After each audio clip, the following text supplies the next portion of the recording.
सबसे पहले तो आपने बहुत समय लगा दिया पॉडकास्ट में आने के लिए। सर मैं आपसे पूछना चाहूँगी, ग्राहकों के मन में बहुत सारे सवाल होते हैं। जिस चीज़ के लिए मैंने पैसे दिए मुझे वही चीज़ मिलेगी कि नहीं मिलेगी डिलीवरी। फर्स्ट टाइम घर खरीद रहा है, उसके लिए आप क्या सुझाव देंगे? बिल्डर का ट्रैक रिकॉर्ड ज़रूर चेक करें। सेकेंडली आप हम जब भी घर लेते हैं तो हम एक बजट को लेके चलते हैं। तीसरा बहुत कॉमन होता है कि हम जब घर तो आपके अकॉर्डिंग आपकी स्ट्रेंथ मेरी स्ट्रेंथ है मेरी टीम। एसबीपी ग्रुप के लिए एक गाना जो आप डेडिकेट करना चाहते हैं। भूल गया मैं like Building stories. Building Stories, an official podcast by SBP Group. नमस्कार दोस्तों, स्वागत है आपका एसबीपी ग्रुप के ऑफिशियल पॉडकास्ट बिल्डिंग स्टोरीज में, जहां हम आपके लिए लेकर आते हैं रियल एस्टेट सेक्टर के एक्सपर्ट्स की कहानियां। और हमारे साथ आज भी कुछ ऐसे ही शख्स हैं जो पिछले 13 साल से रियल एस्टेट सेक्टर में काम कर रहे हैं और एसबीपी ग्रुप में बतौर प्रेसिडेंट कार्यरत है। और मैं हूं आपकी होस्ट शालू चौहान। आलोक सर, स्वागत है आपका हमारे you. पॉडकास्ट में। Thank you. सबसे पहले तो आपने बहुत समय लगा दिया पॉडकास्ट में आने के लिए। ऐसा क्या था सर कि आप नहीं आना चाहते थे? ऐसा नहीं है कि नहीं आना चाहता था, बस बिजी स्केड्यूल में टाइम ही कम है थोड़ा बस। मुझे मालूम है आपका बहुत बिजी स्केड्यूल रहता है, आपने बहुत सारे ग्राहकों को हैंडल करना होता है, पर फिर भी आप आए। Thank you so much sir. Welcome. मैं आपसे जानना चाहूंगी आपके करियर के बारे में। मुझे 22 साल हो गए काम करते हुए और मैंने अपनी जर्नी शुरू की थी बैंकिंग में। 2003 में आईसीआईसीआई बैंक से शुरू किया, देन एचडीएफसी में भी काम किया, मैंने एक्सिस में भी काम किया और रियल एस्टेट मैंने शुरू की 2012 में ओमेक्स के साथ, ओमेक्स न्यू चंडीगढ़ के साथ। 2018 में मैंने एसबीपी ज्वाइन की, तब से अब तक एसबीपी के एसबीपी साथ को ही है। ऊंचाइयों पे ही लेके गए। Thank अच्छा you. सर, मैं आपसे वैसे ही मतलब अपार्ट फ्रॉम प्रोफेशनल चीजें मैं आपसे पर्सनली पूछना चाहूंगी कि आजकल क्या होता है कि मतलब हर घर में अगर कोई लड़की है, आई एम श्योर आपने भी देखा होगा हमारे समाज में कि अगर लड़की है तो हमेशा प्रेफर करते हैं कि लड़का बैंक वाला होना चाहिए, बैंक में सरकारी नौकरी वाला होना चाहिए।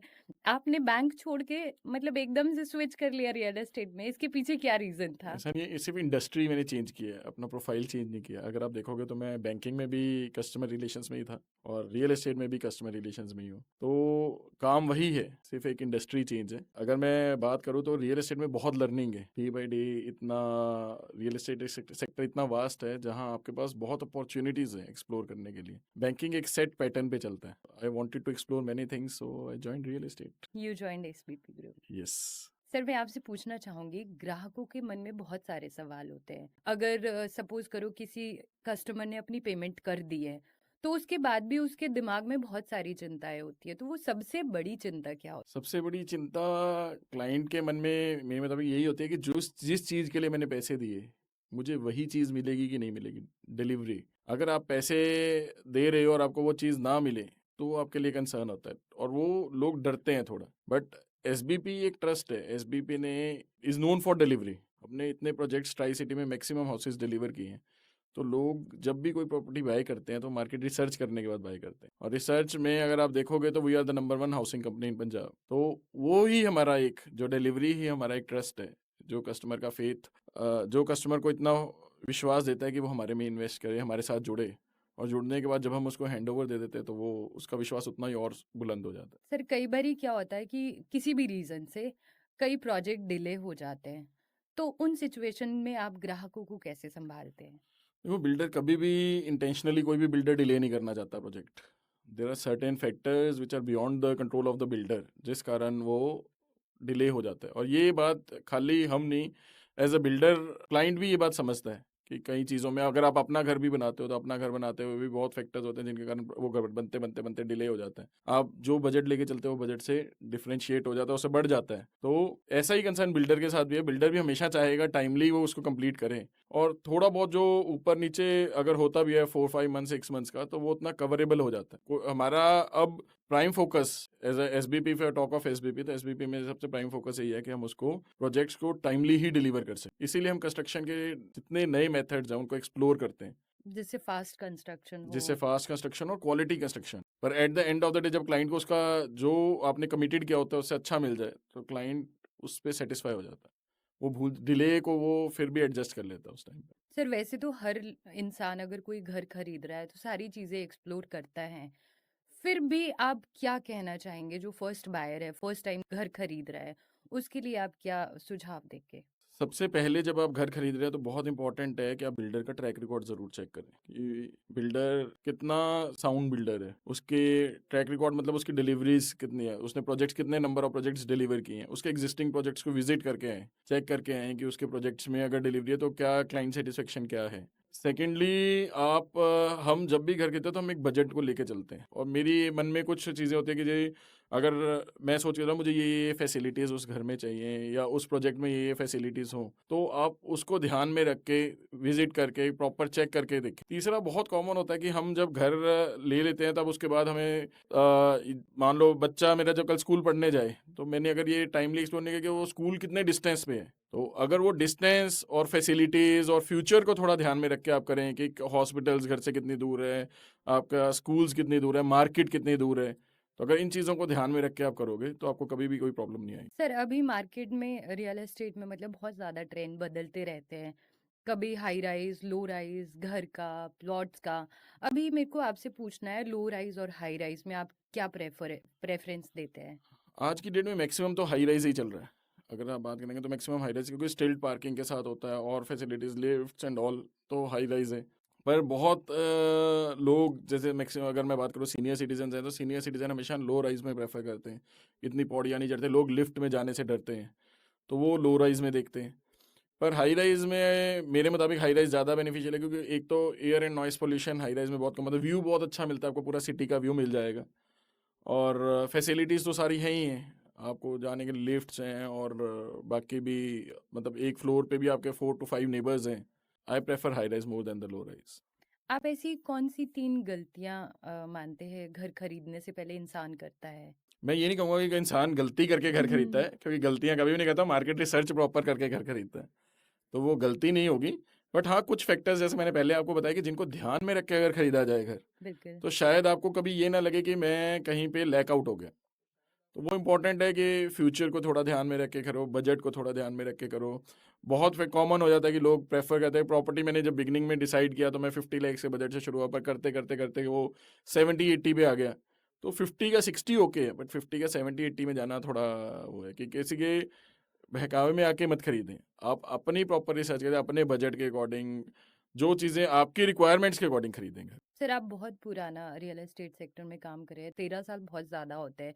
तो आपने क्या चेंजेस देखे हैं? अगर हम डिकेड की भी बात करें, 10 साल में कितना बदल गया है रियल एस्टेट? बहुत बदल गया। आने अब पहले क्या होता था, पहले एक नॉर्मल पर्सन के रीच में हाउस होता था, जो बजट हाउसिंग ज़्यादा होती थी। आज की डेट में लग्जरी की तरफ बहुत आ गया, फैसिलिटीज़ इतनी हो गई हाउसेस में, जो लोग पहले क्या होता था कि आप घर बनाते हो तो आपको खुद इसमें इंटीरियर्स बहुत चीज़ें आपको वर्कआउट करना पड़ता था। आज की डेट में ऐसा नहीं है, आज की डेट में बिल्डर सब कुछ देता है आपको, विद इंटीरियर्स, विद फैसिलिटीज़। उन्हीं facilities with the passage of time, जो प्रॉपर्टी की कॉस्टिंग थी अगर आप देखोगे तो लास्ट 4-5 ईयर्स में बहुत ज़्यादा इंक्रीज़ हुई है। सर मैं आपसे पूछना चाहूंगी, लोग मल्टीपल प्रॉपर्टीज बाय कर रहे हैं। पहले की अगर हम बात करते तो एक प्रॉपर्टी लेना भी बहुत होता था। तो ये जो मल्टीपल प्रॉपर्टीज बाय करना, ये आपके अकॉर्डिंग पॉजिटिव है या नेगेटिव? पॉजिटिव है।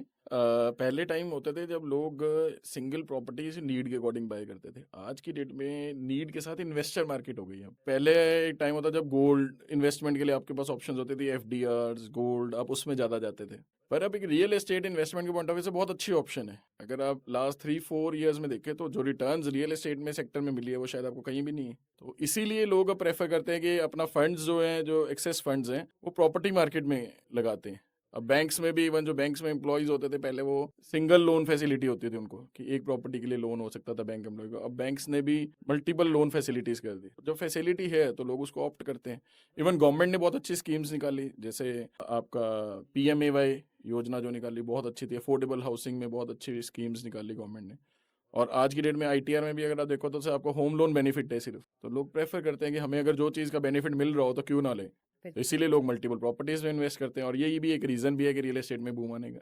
सर आप SBP ग्रुप में बहुत पुराना काम कर रहे हैं, बहुत टाइम से जुड़े हैं।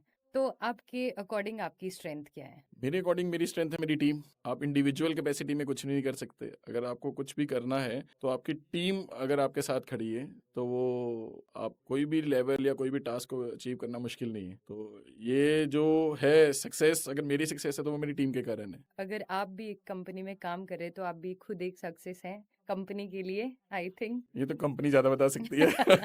नहीं, मैं आपकी पूरी पर्सनैलिटी से मैं देख सकती हूँ कि हाँ, एसबीपी ग्रुप में बहुत अच्छा टैलेंट है। सर, सबकी लाइफ में एक इमोशनल मोमेंट होता है जब कोई नई कंपनी हम ज्वाइन करते हैं। जब आपने एसबीपी ग्रुप को ज्वाइन करा, तब से लेके अभी तक का आपका एसबीपी मोमेंट क्या था?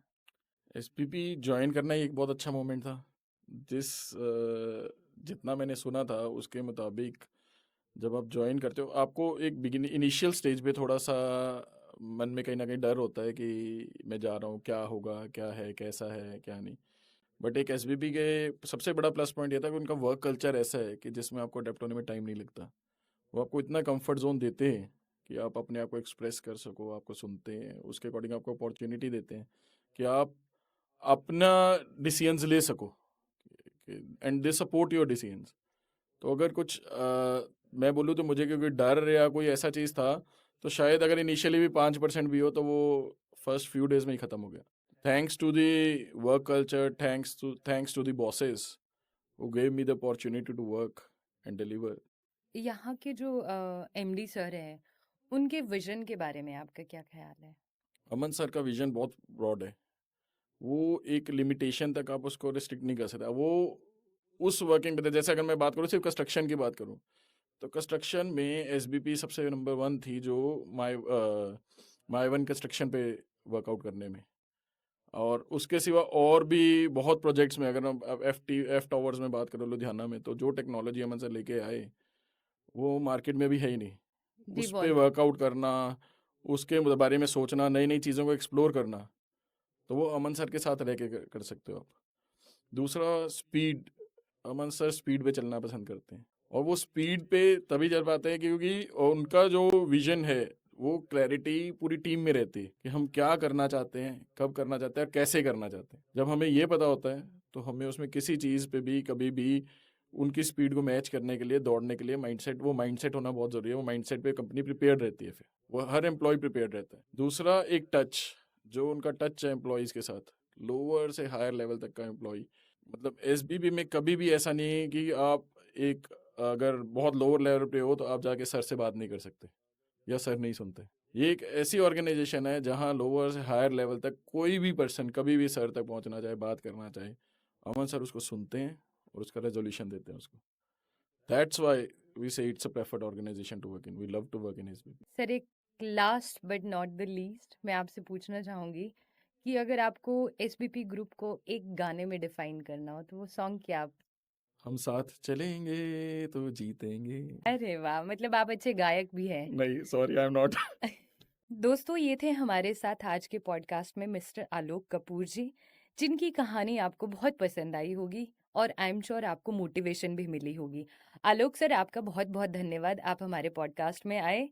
और मैं आप सबसे गुजारिश करूंगी कि अगर आपको हमारा पॉडकास्ट पसंद आया हो तो प्लीज़ लाइक और शेयर ज़रूर करें। और हाँ, आप चैनल को सब्सक्राइब भी कर सकते हैं। तब तक के लिए हम अगले हफ्ते फिर मिलेंगे आपके साथ एसबीपी ग्रुप के एक नए चेहरे की कहानी के साथ, जो आपको और भी ज़्यादा इंस्पायर करेगा। और आप देखते रहिए, सुनते रहे एसबीपी ग्रुप का ऑफिशियल पॉडकास्ट बिल्डिंग स्टोरीज, जहां एसबीपी ग्रुप सिर्फ ड्रीम्स नहीं, हकीकत बेचते हैं। Thank you so much.